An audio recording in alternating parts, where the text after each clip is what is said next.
श्री राधा कृष्णाय नमो नमः।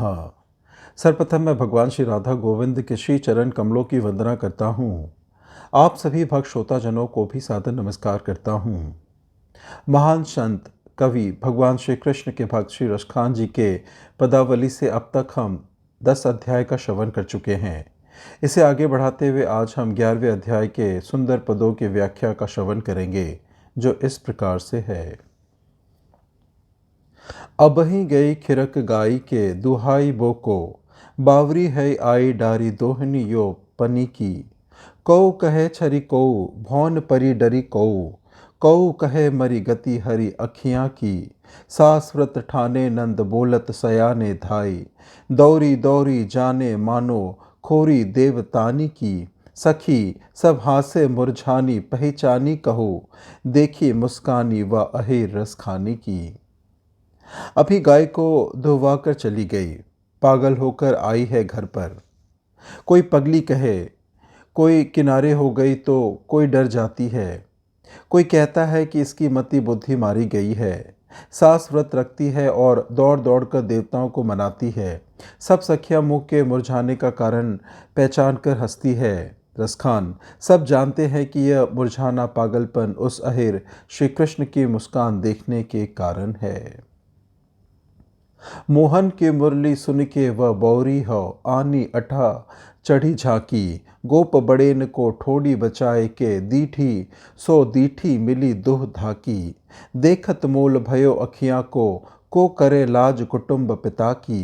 कैसे छुटाई छुटे अंटकी रसखानी दुह की बिलोकनी बाकी। मोहन श्री कृष्ण की बांसुरी सुनकर वे अपने घर पर चढ़कर झांकती है। बड़े गोपों की आंखें बचाकर दोनों की नज़रें मिल गई। अब कुटुंब और पिता की लाज क्या करे, कैसे उस बाकी तिरछी नज़रों का देखना छूटे। ब्याही अनब्याही ब्रजमाही सब चाही तासो, दूनी सकुचाए दीठी परे ना जुनह की।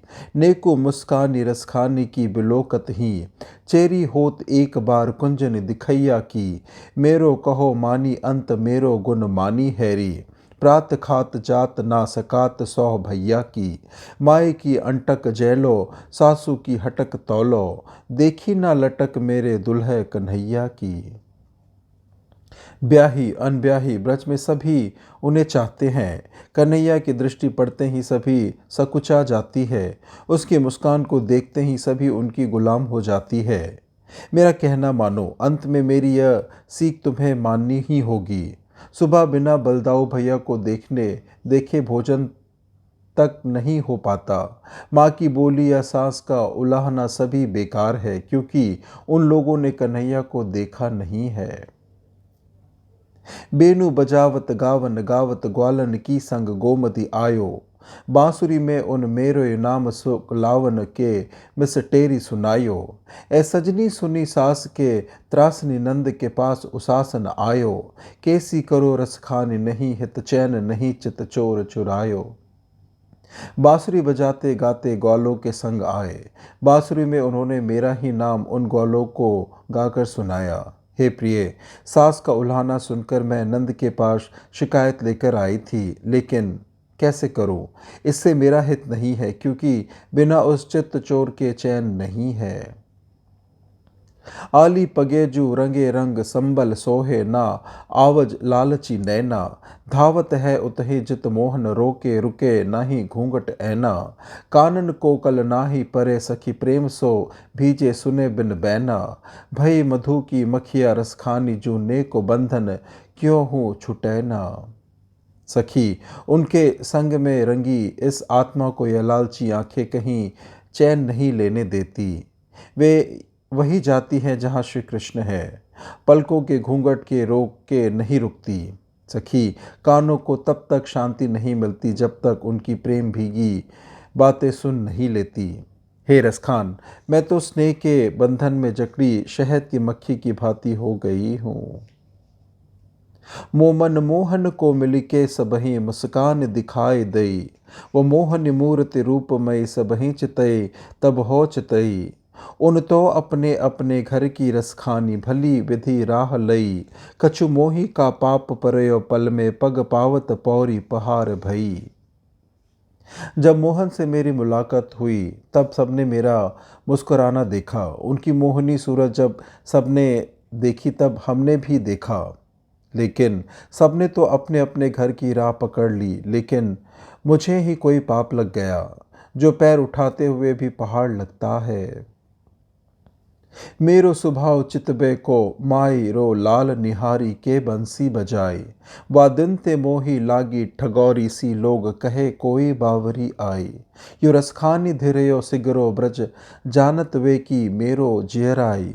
जो को चाहे भलो अपनो तो स्नेह न का सो कीजे माई। मेरा स्वभाव देखकर ही हे माँ गोपाल ने बांसुरी बजाई। उस दिन से मैं ठगी सी हूँ।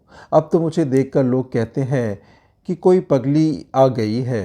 रसखान सारा ब्रज मेरे मन की हालत जानता है। जो कोई अपना भला चाहे तो हे माँ किसी से प्रेम ना करो। तेरी गलिन में जा दिन ते निकसे मनमोहन गोधन गावत।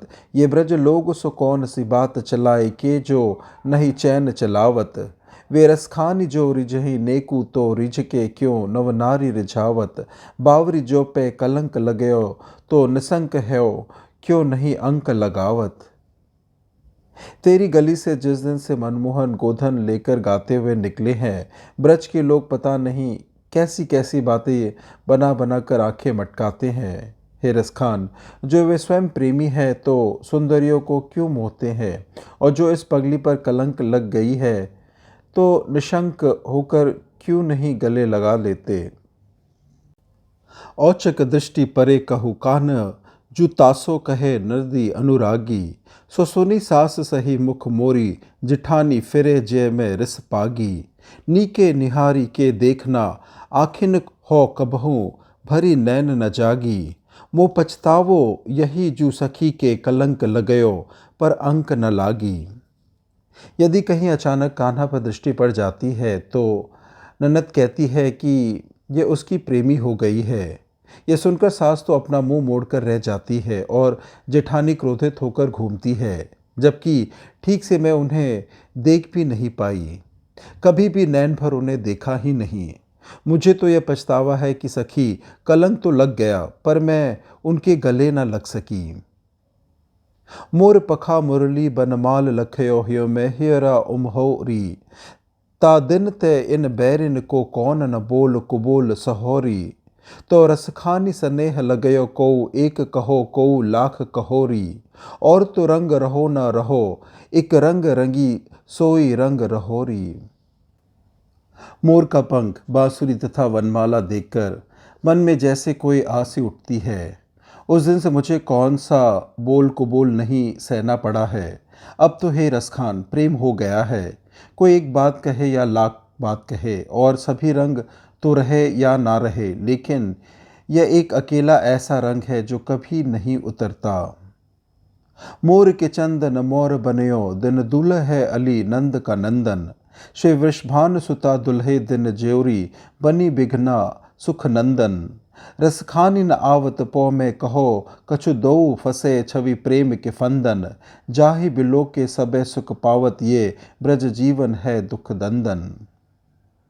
हे सखी, नंदनंदन मोर पंख सजाकर दूल्हा बने हैं और दुल्हन है श्री विषभानु सुता श्री राधा। ईश्वर ने इस जोड़ी को सुख का मूल बनाया है। हे रसखान, मुझे तो कुछ कहना ही नहीं आता। दोनों ही प्रेम की फांस में फंसे हैं जिसे देखकर सबको सुख मिलता है। यह ब्रज का जीवन, ब्रज में निवास करने वालों का जीवन ही सभी दुखों का निवारक है। आज अचानक राधिका रूपनीथ निसो भेंट भई बन माही। देखत दृष्टि परे रसखानी मिले भरी अंक दिए गलबाही। प्रेम पगी बतिया दुहुदा की दुहु को लगी अतिही चित चाही। मोहनी मंत्र बसीकर जंत्र हाहा पिय कितिय ही नहीं नाही। आज अचानक श्री राधिका और रूप निधान श्री कृष्ण की भेंट वन में हो गई है। देखते ही दोनों आलिंगन कर मिले और गले में बाहें डाल दी। दोनों के बीच प्रेम में डूबी बातें होने लगी। मोहिनी मंत्र या किसी वशीकरण की यहाँ कोई ज़रूरत ही नहीं है। कोई है रास में नए सुख नाची के नाच नचाए किए सबको जिन सोई है री रस खानी है मनुहार हो सूंधे चितौत न हो छिन तो मैं धो कौन मनोहर भाव बिलोके भयो बस हाहा करी तिन अवसर ऐसो मिले ना मिले फिर लंगन मोड़ो किनौड़ो करे किन। कोई है जो इस महारास में स्वयं ही नृत्य कर सबको नचा रहा है। रसखान जो मनुहार करने पर छिप जाता है और दिखाई नहीं देता। मैं उसके कौन से मनोहर भाव की व्याख्या करूं? बस तड़प कर रह जाता हूं। पता नहीं ऐसा अवसर कभी मिले ना मिले। फिर यह नाव पता नहीं कब कहाँ जाए।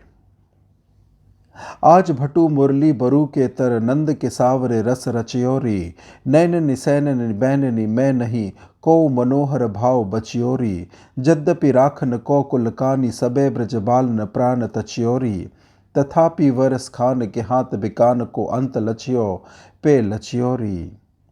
आज फिर नंद के सावरे श्री कृष्ण के ने कदम्ब वृक्षों के किनारे रास रचाया। आंखों के संकेत एवं बोली में जितने भी मनोहर भाव होते हैं उनमें कोई भी शेष नहीं रह गया। यद्यपि सभी कुलांगनाएं व गोप गोपालाओं ने कुल की मर्यादा रखने के लिए अपने प्राण लगा दिए, फिर भी रसखान प्रेम के हाथों बिकी अंत में वे नाचने को विवश हो गई। इस प्रकार से श्री रसखान रत्नावली से 11वें अध्याय की संपन्नता होती है। श्रवण करने के लिए और अपना बहुमूल्य समय देने के लिए आपको धन्यवाद। श्री राधा कृष्णाय नमो नमः।